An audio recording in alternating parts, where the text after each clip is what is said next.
শ্রীমৎ ভাগবত গীতার জ্ঞান যাহাতে সমস্ত মানুষ হৃদয়ঙ্গম করিতে পারেন, সেই মহৎ উদ্দেশ্যে এই ক্ষুদ্র প্রয়াসে সকলকে হার্দিক অভিনন্দন।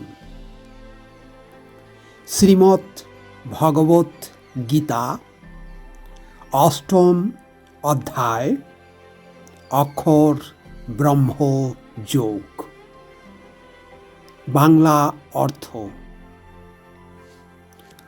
ওম শ্রী পরমাত্মনে নমঃ। অর্জুন বলিলেন, হে পুরুষোত্তম, ব্রহ্ম কি, আধ্যাত্ম কি, কর্ম কি, অধিভূত এবং অধিদৈবই বা কাহাকে বলে, তাহা আমাকে বলুন। হে মধুসূদন, এই দেহে অধিযোগ্য কে এবং তিনি কিভাবে অবস্থান করেন? অন্তকালে সমাহিত চিত্ত ব্যক্তিগণ আপনাকে কিরূপে জ্ঞাত হন? ভগবান বলিলেন, পরম অক্ষর হইল ব্রহ্ম। নিজ স্বরূপ অর্থাৎ জীবাত্মাকে বলা হয় আধ্যাত্ম, এবং ভূতগণের উদ্ভবরূপ সংযোগকারী দ্রব্যাদি ত্যাগরূপ যজ্ঞকে বলা হয় কর্ম। উৎপত্তি ও বিনাশশীল সমস্ত বস্তুই অধিভূত। সমস্ত দেবতাদের সমষ্টিরূপ হিরণ্যগর্ভ পুরুষই অধিদৈব, এবং এই দেহে অন্তর্যামী রূপে আমি অধিযোগ্য। অন্তকালে যিনি আমাকে স্মরণ করিতে করিতে দেহত্যাগ করেন, তিনি আমাকেই প্রাপ্ত হন, এ বিষয়ে কোনো সংশয় নাই। প্রয়াণকালে যিনি যে ভাব স্মরণ করিতে করিতে দেহত্যাগ করেন, তিনি সেই ভাবিত তত্ত্বকেই লাভ করেন। অতএব হে অর্জুন, সর্বদা আমাকে স্মরণ করে তোমার স্বভাববিহিত যুদ্ধ করো। আমাতে মন ও বুদ্ধি সমর্পণ করিলে আমাকে লাভ করিবে, ইহাতে কোনো সন্দেহ নাই। হে পার্থ, পরমেশ্বরের ধ্যানে অভ্যাসরূপ যোগযুক্ত হইয়া অনন্যগামী চিত্তে নিরন্তর চিন্তামগ্ন পুরুষ, জ্যোতির্ময় পরম দিব্য পুরুষ পরমেশ্বরকেই লাভ করেন। যিনি সর্বজ্ঞ সনাতন বিশ্বনিয়ন্তা এবং সূক্ষ্মাতিসূক্ষ্ম সকলের ধারণ পোষণকারী, অচিন্ত স্বরূপ, সূর্যের ন্যায় স্বপ্রকাশ এবং অবিদ্যার অতীত শুদ্ধ সচ্চিদানন্দ ঘন পরমেশ্বরকে স্মরণ করেন, সেই ভক্তিমান ব্যক্তি অন্তিমকালে যোগ বলের দ্বারা ভ্রুযুগলের মধ্যে প্রাণকে ধারণপূর্বক একাগ্র মনে স্মরণ করিয়া সেই দিব্য পরম পুরুষকেই প্রাপ্ত হন।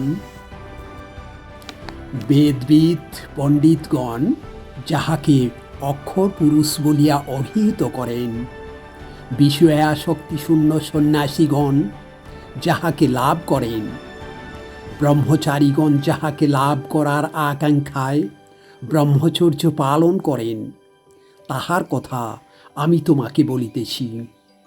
সমস্ত ইন্দ্রিয় দ্বার সংযত করিয়া এবং মনকে হৃদয়ে নিরুদ্ধ করিয়া প্রাণকে মস্তকে স্থাপন করিয়া পরমাত্মারূপ যোগে স্থিত হইয়া যিনি ওম এই একাক্ষর ব্রহ্মনাম উচ্চারণপূর্বক এবং তাহার অর্থস্বরূপ নির্গুণ ব্রহ্মরূপে পরমেশ্বর ভগবানকে স্মরণ করিতে করিতে দেহত্যাগ করেন, তিনি পরম গতিপ্রাপ্ত হন।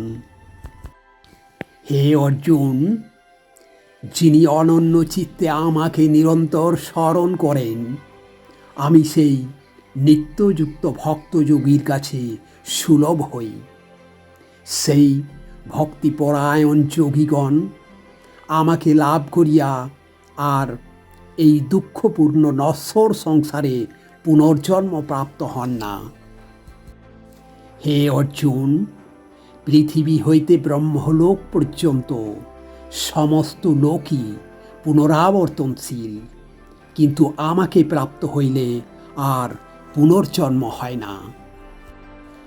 সহস্র চতুর্যুগ ব্যাপী ব্রহ্মার একদিন এবং সহস্র চতুর্যুগ ব্যাপী তাহার এক রাত্রি।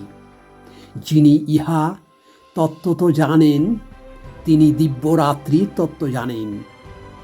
সমস্ত চরাচর ভূতসমূহ ব্রহ্মার দিবাগমে অব্যক্ত হইতে অভিব্যক্ত হয় এবং তাহার রাত্রি সমাগমে তাহারা পুনরায় সেই অব্যক্ত রূপে লয়প্রাপ্ত হয়।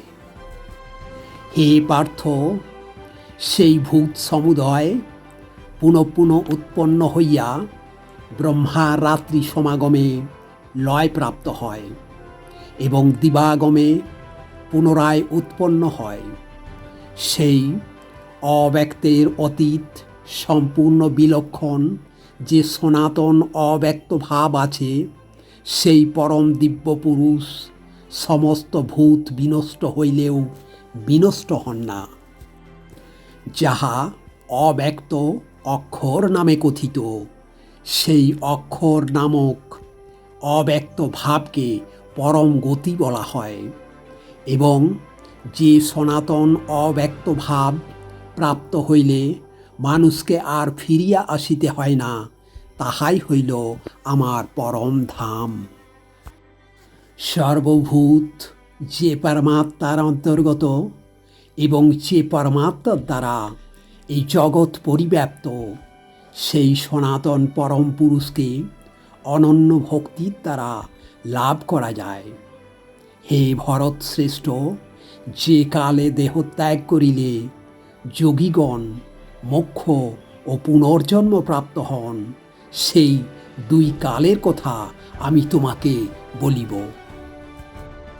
ব্রহ্মবিদ পুরুষগণ অগ্নি, জ্যোতি, শুভদিন, শুক্লপক্ষ এবং উত্তরায়ণের 6 মাস কালে দেহত্যাগ করিলে ব্রহ্মকে প্রাপ্ত হন। ধূম, রাত্রি, কৃষ্ণপক্ষ অথবা দক্ষিণায়নের 6 মাস কালে দেহত্যাগ করিলে উপরিউক্ত ক্রম অনুযায়ী চন্দ্রজ্যোতি প্রাপ্ত হইয়া স্বর্গে নিজ পুণ্যকর্মের ফল ভোগ করিয়া সকাম কর্মযোগী পুনরায় মর্তলোকে প্রত্যাবর্তন করেন। বৈদিক মতে দেহত্যাগের 2টি মার্গ রয়েছে, একটি শুক্ল, অপরটি কৃষ্ণ, অর্থাৎ দেবযান ও পিতৃযান। শুক্ল মার্গে দেহত্যাগ করিলে তাহাকে আর জড়জগতে ফিরে আসতে হয় না, কিন্তু কৃষ্ণ মার্গে দেহত্যাগ করিলে পুনরাগমন হয়, অর্থাৎ জন্ম মৃত্যু প্রাপ্তি হয়। হে পার্থ, উভয় পথের তত্ত্ব জানিলে কোনো যোগী মোহগ্রস্ত হন না। তাই তুমি সর্বদা সমবুদ্ধিরূপ যোগে যুক্ত হও, অর্থাৎ আমাকে প্রাপ্তির জন্য নিরন্তর সাধন পরায়ণ হও।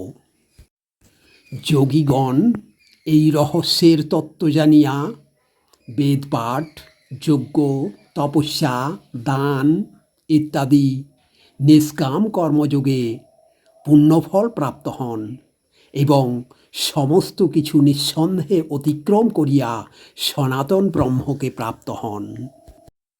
ওম তৎসৎ ইতি শ্রীমদ্ ভগবত গীতারূপী উপনিষদ এবং ব্রহ্মবিদ্যা তথা যোগশাস্ত্র বিষয়ক শ্রীকৃষ্ণ এবং অর্জুনের সংবাদে অক্ষর ব্রহ্মযোগ নামক 8ম অধ্যায়। হরি ওং তৎসৎ, হরি ওং তৎসৎ, হরি ওং তৎসৎ।